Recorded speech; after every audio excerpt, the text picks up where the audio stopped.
I'm here at a super beautiful campsite for a couple days of car camping with one of the most luxurious car camping setups that I've ever seen. The gear that I'm using for cooking, sleeping, and lounging would make pretty much anyone comfortable on a car camping trip. So if you want to level up your car camping gear, then keep watching. To get things started, we're going to look at the tent. This is the Nemo Aurora High-Rise. I have here the 4-person version, but it also comes in a 6-person version. It's a very compact tent for being a car camping tent and only weighs 15 pounds. I'm able to set up the tent really easily all by myself. It only takes a few minutes, and that's quite rare for a car camping tent. They're usually much more complicated to set up. I always bring a tent stake hammer on car camping trips as well. It just makes getting stakes into really hard ground a lot easier. And on car camping trips, often the ground is a little bit compact, maybe a little bit rocky, so it's hard to get those stakes in. Something I really like about this tent is that you can walk right into it and stand up inside. It makes it a lot easier if you want to get changed or just kind of move around the tent. Even the 4-person tent is super roomy. You could easily fit a queen-size inflatable mattress and still have room left over for a pet bed or a couple children if you want to as well. A feature that I really like with the Nemo Aurora High-Rise, which you don't really see in a lot of other car camping tents, are these windows. So you can open up these windows, open up the 2 gigantic doors and get a ton of cross draft through here. As well, because of the way the fly is designed, there's overlap from the fly over top of these windows, so you can leave them open if it's raining out and still get a lot of good ventilation and avoid condensation. I've got my sleep system in the tent, but I'm gonna wait until a little bit later tonight in order to set it up, but it's worth waiting around to see what it is because this sleep system has got me the most comfortable sleeps that I've ever had outdoors. It's insane. Right now, it's just a little bit too hot to set it up, and I wanna get something out of my cooler. I'm using the Yeti Rambler 45 cooler in order to keep all of my stuff cold on this camping trip. Yetis will keep things colder for days longer than other coolers. I've had coolers that in days like today, the ice would melt in about 24 hours. Whereas the Yeti here, I've had it outside for quite a while now and there's no water in the bottom of it at all. The Yeti 45 has enough capacity in it for about 4 people for a weekend trip, or if you want to put beer in it, about 28 beers with ice. I also have these Yeti koozies, so these are tall can koozies. I'm gonna put 1 beer in here for later and see how cold it keeps it over the next couple hours as I get the rest of camp set up and kind of lounge a bit. And then I'm gonna have my other beer in this koozie right now because I am thirsty. Couple of notes about the koozie here. It comes in 3 different sizes. The tall can version here, a tall skinny one made for seltzers, and then a regular can version. They're vacuum sealed and that kind of technology keeps things cold for a very long time, a lot colder than something like a neoprene koozie. I still have a lot more gear that I want to share with you guys, including everything that I use for lounging around camp as well as cooking. But right now I want to play some games. Games are pretty essential if you're going on a car camping trip. Some classics are ladder ball, frisbee, cornhole. If you want some ones for a table or at a picnic table, then cribbage and just general card games are great. I have ladder ball here behind me and you just have these 2 balls attached by a string and then you throw them at the ladder. Oh, miss. And then if you get them on the rungs, then you get a point. I'll have links to all my favorite camping games as well as all the gear we're talking about today at links in the video description. Something that I recently picked up was a table for my car camping trips. I never had a table before, but under $100, they're super useful. Even if your campsite has a picnic table at it, having a separate table in order to set up your cooking area is really nice to have. And then if you don't have a picnic table, it's nice to have a table for cooking, as well as you can clear it off and then play games on and hang out in the evenings. Getting in my cooking kit for car camping, first of all, we have a stove here. This is a 2-burner Coleman stove that uses the green canister propane tanks. What's really nice about this propane stove is that it has a grill for one of the burners, and on top of that you can cook hamburgers easily, sausages, that kind of thing. In addition to the grill, you also have a traditional burner on the other side that's a little bit better for pans and pots. I have 1 pan and 1 pot that I bring with me on car camping trips. For the pan, this is just a GSI one with a foldable handle. It's nice for storage to have that foldable handle. And then for my pot, it's another foldable product. This is from Sea Summit.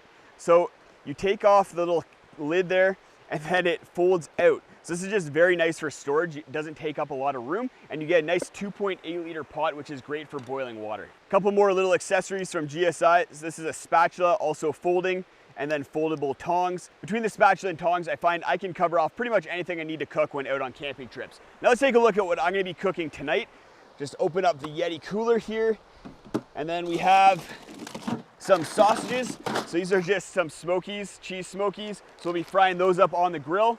I also have some Mi Goreng instant noodle. Mi Goreng is the best instant noodle out there. It just has a lot of flavor packets in it, so it just makes it really delicious. And we're gonna be boiling water up inside the Sea Summit pot here. And then for water, I've been switching over to the Sea Summit Water Cell. This is the Water Cell X. It's a 4-liter one. It comes in any capacity up to 10 liters. And what's nice about this, it has a little spout at the top. So when I wanna pour water into my pot, I can just open that spout up and then pour it in.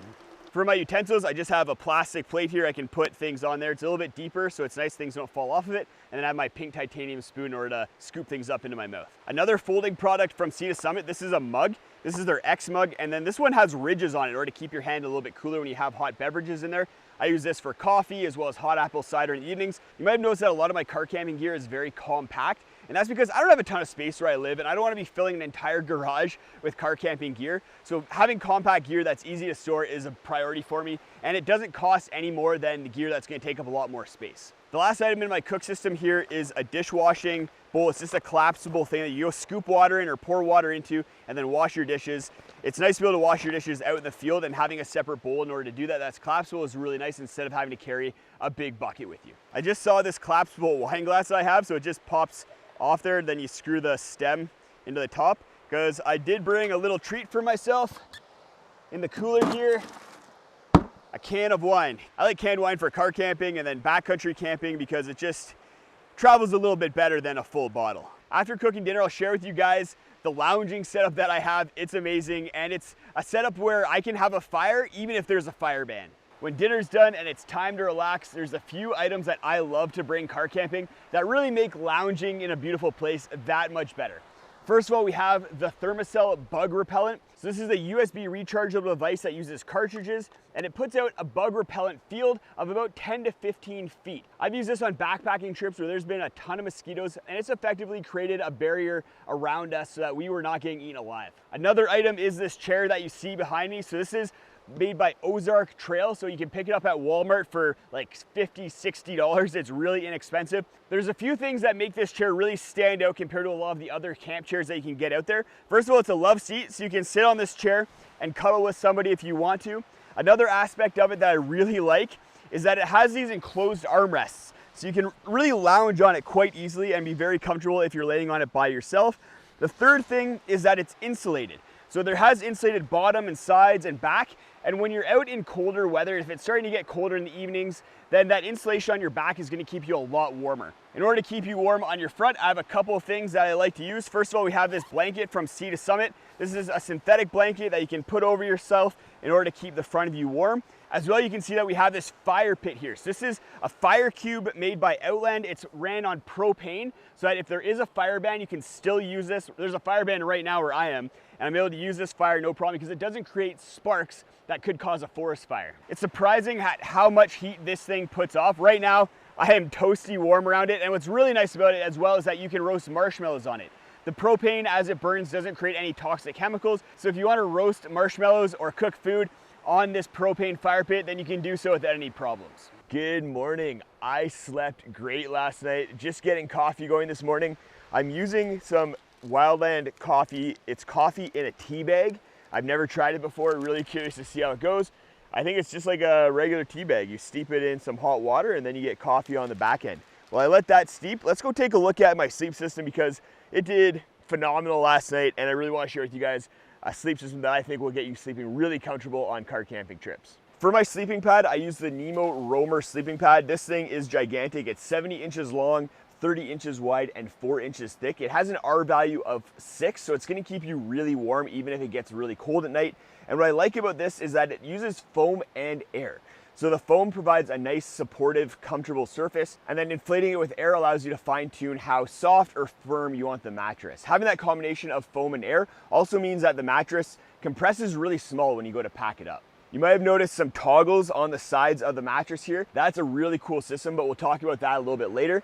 For my sleeping bag, I'm using the Nemo Jazz 30. So this is a sleeping bag that's good down to about freezing, and it got down to freezing last night, and I was super warm and comfortable in this sleeping bag. It pairs perfectly with the Nemo Roamer. The Jazz has some pockets at the head end and the foot end in order to lock it onto the sleeping pad, but I only like using it with the head end attached because I find if I attach the foot end, then it kind of locks it too firmly down onto the sleeping pad, and I can't toss and turn as easily. If you're looking for a system where you sleep like you do at home, then this is it. The sleeping pad is super comfortable, but then the sleeping bag has a lot of features that make it very similar to how you'd sleep at home. It has a sheet just like you'd have at home, and it snaps into the side of the sleeping bag so that it doesn't get all tangled up over the course of the night. And then it has another blanket over top of it that you can put on, and you can either do that up fully or undo it if it's a little bit warm out. It's a very versatile system. For a pillow, I'm just using a pillow that I brought from home.